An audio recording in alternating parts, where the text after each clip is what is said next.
Hello guys, commerce ലോക്സിന്റെ പുതിയൊരു ക്ലാസ്സിലേക്ക് സ്വാഗതം. നമ്മൾ ഇന്ന് ഡിസ്കസ് ചെയ്യുന്നത് പ്രൈസിംഗ് സ്ട്രാറ്റജി ഇൻ എക്സ്പോർട്ട് മാർക്കറ്റാണ്. പ്രൈസിംഗ് സ്ട്രാറ്റജിയാണ് പല കേസിലും ഡൊമസ്റ്റിക് മാർക്കറ്റിൽ നമ്മൾ എങ്ങനെയാണ് പ്രൈസ് ഫിക്സ് ചെയ്യുന്നതെന്നാണ് പഠിച്ചത്.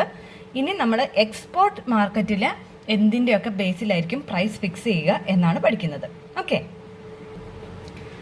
The key elements of a successful export pricing strategy include assessing the company's foreign market objectives, product-related cost, market demand, competition.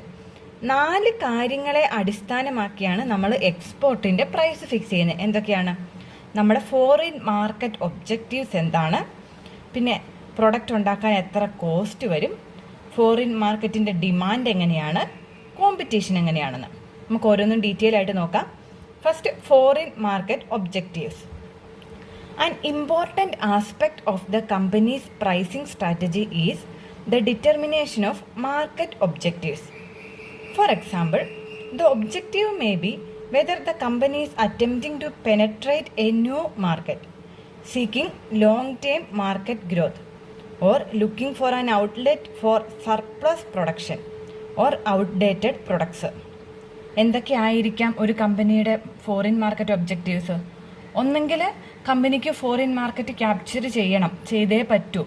ഏതെങ്കിലുമൊക്കെ ഫോറിൻ മാർക്കറ്റിലോട്ട് പെനട്രേറ്റ് ചെയ്ത് അവരുടെ പ്രൊഡക്ട്സ് ഫോറിനേഴ്സിനെയും കൂടെ എത്തിക്കണം എന്നുള്ളതായിരിക്കാം അവരുടെ ഒബ്ജക്റ്റീവ്. അല്ലെങ്കിൽ നമ്മളിവിടെ ആവശ്യത്തിലധികം പ്രൊഡ്യൂസ് ചെയ്യുന്നുണ്ട്, സോ മിച്ചമുള്ളത് കൊടുത്തേക്കാം. അല്ലെങ്കിൽ നമ്മുടെ രാജ്യത്ത് ഈ പ്രൊഡക്റ്റിന് ഇനി ഡിമാൻഡില്ല, സോ ഡിമാൻഡുള്ള വേറൊരു വിദേശ രാജ്യത്തേക്ക് കൊടുത്തേക്കാം. എന്തൊക്കെയാണ് നമ്മുടെ മാർക്കറ്റ് ഒബ്ജക്റ്റീവ് എന്നതിനെ അടിസ്ഥാനമാക്കിയാണ്.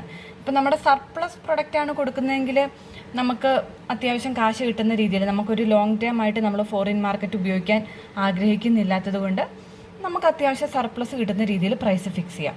പക്ഷേ പുതിയൊരു ഫോറിൻ മാർക്കറ്റിലോട്ട് പെനട്രേറ്റ് ചെയ്യാനാണ് നമ്മുടെ ലക്ഷ്യമെങ്കിൽ നമ്മൾ കോസ്റ്റൊക്കെ മാക്സിമം കുറച്ച് നമ്മൾ ആദ്യം തന്നെ നല്ലൊരു ഡിമാൻഡ് അവിടെ ഉണ്ടാക്കിയെടുക്കണം.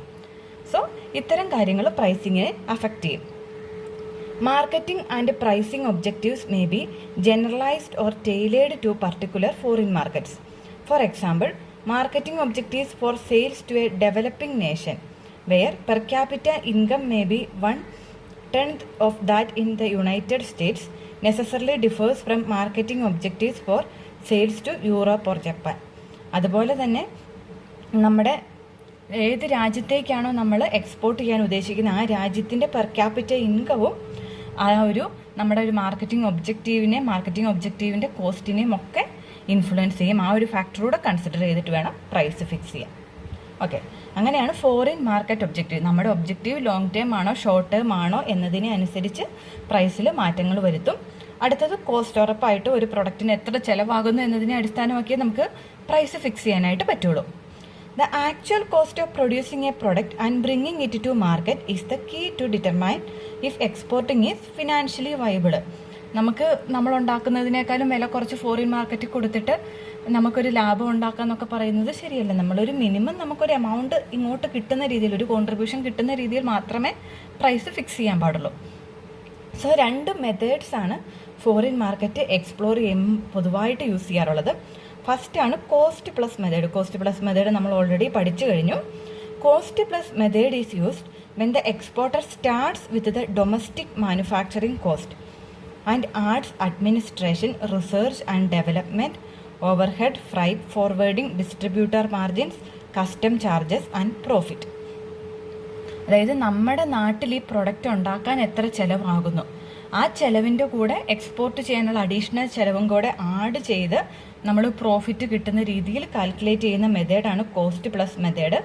പക്ഷേ നമുക്കറിയാം ഫോറിൻ മാർക്കറ്റിൽ ഒരു ലോങ് ടേം ആയിട്ട് നമ്മളൊരു നിലനിൽപ്പാണ് ആഗ്രഹിക്കുന്നതെങ്കിൽ ഈ ഒരു മെത്തേഡ് തികച്ചും അൺകോമ്പറ്റീറ്റീവാണ്. ഹൈ പ്രൈസ് കൊണ്ട് ഫോറിൻ മാർക്കറ്റിൽ നമ്മളൊരു പ്രൊഡക്റ്റ് വിറ്റാൽ അത് അത്രത്തോളം വിറ്റ് പോകണമെന്നില്ല. സോ അൺകോമ്പറ്റീറ്റീവ് ആയിട്ടുള്ളൊരു മെത്തേഡാണ് കോസ്റ്റ് പ്ലസ് മെത്തേഡ്.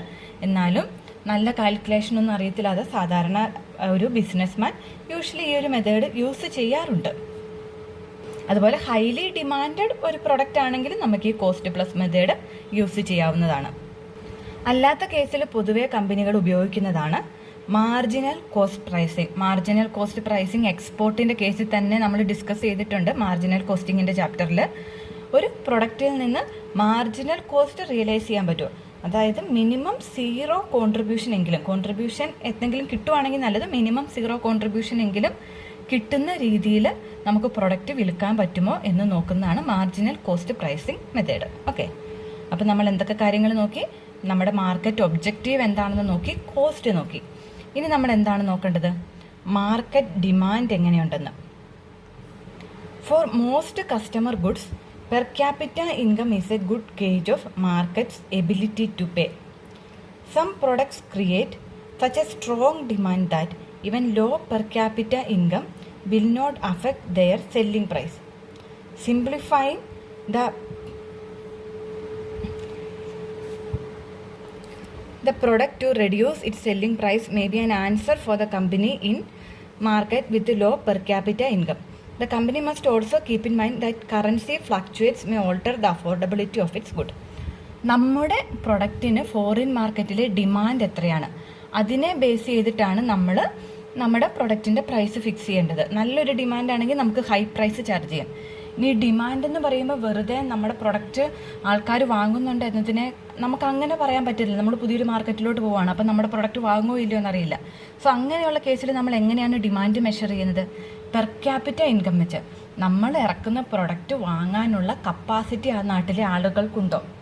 ഇപ്പം 10 ലാഖിൻ്റെ ഒരു മൊബൈൽ ഫോൺ നമ്മുടെ ഇന്ത്യയിൽ ഇറക്കിയാൽ നമ്മൾ ഇന്ത്യയിൽ അധികം ആൾക്കാർക്ക് അത് വാങ്ങാനുള്ളൊരു കപ്പാസിറ്റി ഇല്ല. ഇപ്പോൾ 1 ലാഖൊക്കെയാണ് നമ്മുടെ ഇന്ത്യൻസ് ബിയർ ചെയ്യുന്ന മാക്സിമം ഒരു മൊബൈൽ ഫോണിൻ്റെ കോസ്റ്റ് എന്നൊക്കെ പറയുന്നത്. So but US may be ആ ഒരു 10 ലാഖ് റുപ്പീസിന് കൊടുക്കുമ്പം ആൾക്കാർ വാങ്ങാനായിട്ട് റെഡി ആയിരിക്കും. സോ മാർക്കറ്റിൻ്റെ കപ്പാസിറ്റി അനുസരിച്ച് വേണം നമ്മൾ പ്രൈസ് ഫിക്സ് ചെയ്യാൻ. അതുപോലെ തന്നെ കോമ്പറ്റീഷൻ എലമെൻറ്റ് നമ്മൾ കൺസിഡർ ചെയ്യണം. In the domestic market, companies carefully evaluate their competitors pricing policies.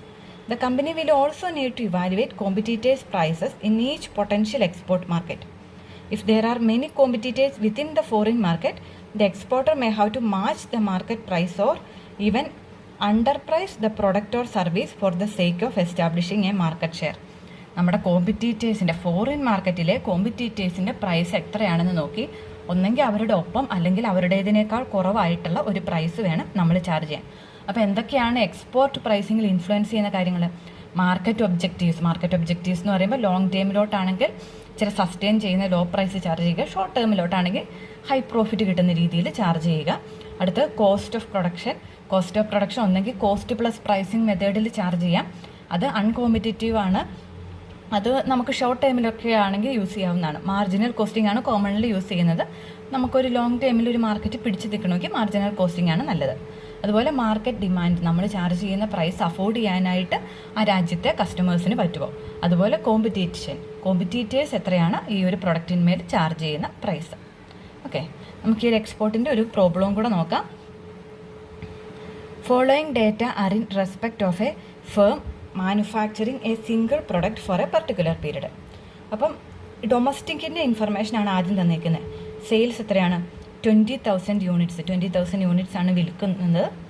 ഇപ്പോൾ ഡൊമസ്റ്റിക്കിലോട്ട് വിറ്റുകൊണ്ടിരിക്കുന്നത് അതിന് 2 ലാഖ് കിട്ടുന്നുണ്ട്. അപ്പോൾ സെല്ലിംഗ് പ്രൈസ് 10 റുപ്പീസ്.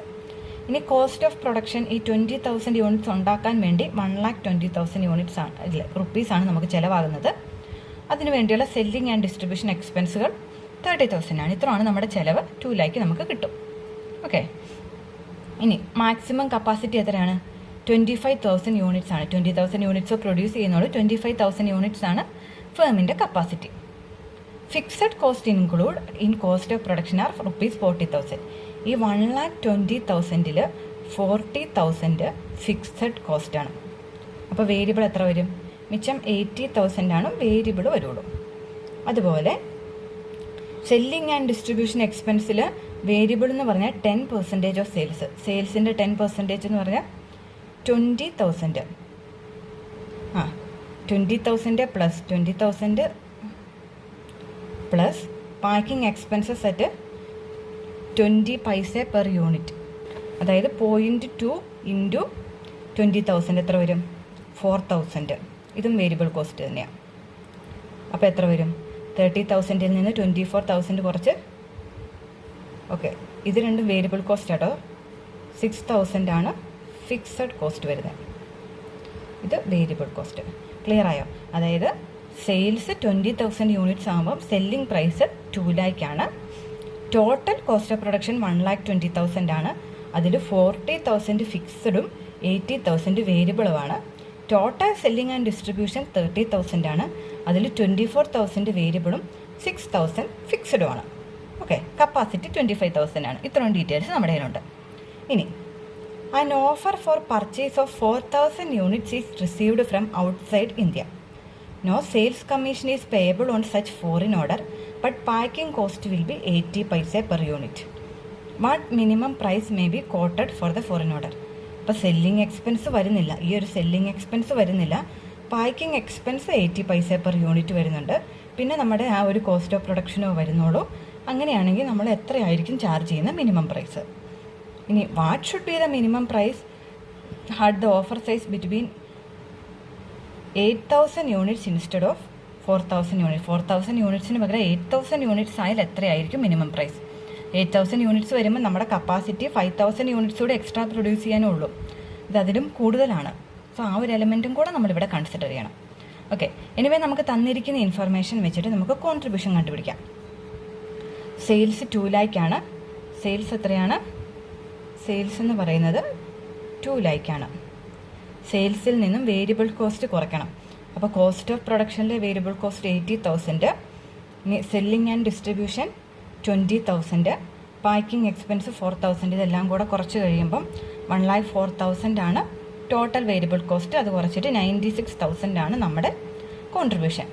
അപ്പോൾ 96,000 ഡിവൈഡഡ് ബൈ 20,000 യൂണിറ്റ്സ് ചെയ്യുമ്പം നമുക്ക് 4.8 ആണ് പെർ യൂണിറ്റ് കോൺട്രിബ്യൂഷൻ. അപ്പം നമ്മുടെ മിനിമം പ്രൈസ് എന്ന് പറഞ്ഞാൽ ഈ 4.8ലും കിട്ടുന്നതായിരിക്കണം ഡൊമസ്റ്റിക് മാർക്കറ്റിൽ. ഓക്കെ, ഇനി ഫോറിൻ മാർക്കറ്റിൻ്റെ കേസ് നമുക്ക് കാൽക്കുലേറ്റ് ചെയ്യാം. ഫോറിൻ മാർക്കറ്റിൻ്റെ കേസിൽ 4,000 യൂണിറ്റ്സിൻ്റെ ഓഫർ വരുമ്പോൾ നമുക്ക് ഓൾറെഡി 5,000 യൂണിറ്റ്സ് കൂടെ എക്സ്ട്രാ പ്രൊഡ്യൂസ് ചെയ്യാനുണ്ട്. സോ നമ്മളൊരു 4,000 യൂണിറ്റ്സ് എക്സ്ട്രാ പ്രൊഡ്യൂസ് ചെയ്യും. അങ്ങനെ ഒരു 4,000 യൂണിറ്റ്സ് എക്സ്ട്രാ പ്രൊഡ്യൂസ് ചെയ്യാനായിട്ട് നമുക്ക് ഫിക്സഡ് കോസ്റ്റ് ഒന്നും വരില്ല. കാരണം നമുക്ക് അതിനുള്ള കപ്പാസിറ്റി ഓൾറെഡി ഉണ്ട്. സോ ഫിക്സഡ് ആയിട്ട് നമുക്ക് അഡീഷണൽ ആയിട്ട് ഒന്നും വരില്ല. സോ ഈ ഒരു പ്രൊഡക്റ്റ് ഉണ്ടാക്കാൻ വേണ്ടി നമുക്ക് ചിലവാകുന്നതെന്ന് പറഞ്ഞാൽ വേരിയബിൾ കോസ്റ്റ്. വേരിയബിൾ കോസ്റ്റ് എത്രയാണ്? അപ്പുറം എന്താണ് 20,000 യൂണിറ്റ്സിന് കോസ്റ്റ് ഓഫ് പ്രൊഡക്ഷൻ 80,000, പിന്നെ സെല്ലിംഗ് ആൻഡ് ഡിസ്ട്രിബ്യൂഷൻ 20,000, പാക്കിങ് 4,000. ഇത്രയായിരുന്നു ചിലവ്. ഇതിൽ സെല്ലിംഗ് ആൻഡ് ഡിസ്ട്രിബ്യൂഷൻ എക്സ്പോർട്ടിന് വരുന്നില്ലെന്ന് പറഞ്ഞിട്ടുണ്ട്. പാക്കിങ് 4,000 അല്ല, 0.8 പെർ യൂണിറ്റ് ആണെന്നാണ് പറഞ്ഞിരിക്കുന്നത്. 0.8 പെർ യൂണിറ്റ് എന്ന് പറയുമ്പോൾ 0.8 ഇൻറ്റു 4,000, അതായത് 3,200. ഓക്കെ, ഇനി 20,000 യൂണിറ്റ്സിന് 80,000 ആണ് വേരിയബിൾ കോസ്റ്റ് എങ്കിൽ 4,000 യൂണിറ്റ്സിന് എത്രയാവും? അല്ലെങ്കിൽ പെർ യൂണിറ്റ് കണ്ടുപിടിച്ചാൽ മതി. പെർ യൂണിറ്റ് കാണാൻ വേണ്ടി 80,000 ഡിവൈഡഡ് ബൈ 20,000. 4 ആണ് പ്രൊഡക്ഷൻ കോസ്റ്റ്, പാക്കിംഗ് കോസ്റ്റ് 0.80. അപ്പം ടോട്ടൽ വേരിയബിൾ കോസ്റ്റ് വരുന്നത് 4.80. ഇതാണ് നമുക്ക് അഡീഷണൽ കപ്പാസിറ്റി ഉള്ളപ്പോൾ ഫോറിൻ മാർക്കറ്റിൽ ചാർജ് ചെയ്യേണ്ട മിനിമം പ്രൈസ്. ഇനി 8,000 യൂണിറ്റ്സ് ആണ് നമ്മൾ ഫോറിനിലോട്ട് കൊടുക്കുന്നതെങ്കിൽ നമുക്ക് 5,000 പ്രൊഡ്യൂസ് ചെയ്യാനുള്ള കപ്പാസിറ്റി ഉള്ളൂ. മിച്ചമുള്ള 3,000 നമ്മൾ നമ്മുടെ ഡൊമസ്റ്റിക് മാർക്കറ്റിൽ നിന്നും സാക്രിഫൈസ് ചെയ്ത് എടുത്തു കൊടുക്കണം. ഓക്കെ, അപ്പോൾ ഇവിടെയും പ്രൈസിങ്ങിന് വ്യത്യാസമില്ല. 4.80 തന്നെയാണ് നമ്മുടെ പ്രൊഡക്റ്റിൻ്റെ പ്രൈസ്. അപ്പോൾ 8,000 ഇൻറ്റു 4.80 ഈ ഒരു വേരിയബിൾ കോസ്റ്റ് അത് നമുക്ക് കിട്ടണം 38,400. അത് മാത്രം കിട്ടിയാൽ പോരാ, 3,000 നമ്മൾ നമ്മുടെ ലോക്കൽ മാർക്കറ്റിൽ നിന്ന് സാക്രിഫൈസ് ചെയ്യുന്നതിന് നമുക്ക് എക്സ്ട്രാ എന്തെങ്കിലും ഒരു ബെനിഫിറ്റ് വേണം. ഓപ്പർച്യൂണിറ്റി കോസ്റ്റ് എന്ന് പറയും. ഓക്കെ, അപ്പോൾ എന്താണ് ഇവിടുത്തെ ഓപ്പർച്യൂണിറ്റി കോസ്റ്റ്? നമ്മളിവിടെ എത്ര രൂപയാണ് സാക്രിഫൈസ് ചെയ്തത്? ഇവിടുത്തെ കോൺട്രിബ്യൂഷൻ, ഡൊമസ്റ്റിക് മാർക്കറ്റിലെ കോൺട്രിബ്യൂഷൻ നമ്മൾ ഓൾറെഡി കാൽക്കുലേറ്റ് ചെയ്തിരുന്നു 4.8. അത് നമ്മൾ സാക്രിഫൈസ് ചെയ്തിട്ടാണ് ഫോറിൻ മാർക്കറ്റിലോട്ട് കൊടുക്കുന്നത്. സോ അതും കൂടെ നമുക്ക് റിയലൈസ് ചെയ്തേ പറ്റുള്ളൂ. ഓക്കെ, അപ്പോൾ 3,000 യൂണിറ്റ്സ് ഇൻറ്റു 4.80, 14,400 കൂടെ റിയലൈസ് ചെയ്യണം. ഓക്കെ, അപ്പോൾ ടോട്ടൽ എത്ര രൂപയാണ് നമുക്ക് കിട്ടേണ്ടത്? 50,800. 50,800 ഡിവൈഡഡ് ബൈ 8,000, 6.60 ആണ് നമ്മൾ ചാർജ് ചെയ്യുന്ന minimum price if 8,000 is the unit. 4,000 ആണെങ്കിൽ 4.80ക്ക് ഫോറിൻ മാർക്കറ്റിലോട്ട് കൊടുക്കാം. 8,000 ആണെങ്കിൽ 6.60ക്ക് വേണം ഫോറിൻ മാർക്കറ്റിലോട്ട് കൊടുക്കാൻ. എല്ലാവർക്കും ക്ലിയർ ആയെന്ന് വിശ്വസിക്കുന്നു. ഡൗട്ട്സ് ഉണ്ടെങ്കിൽ കമൻറ്റ് ചെയ്യുക. Thanks for watching.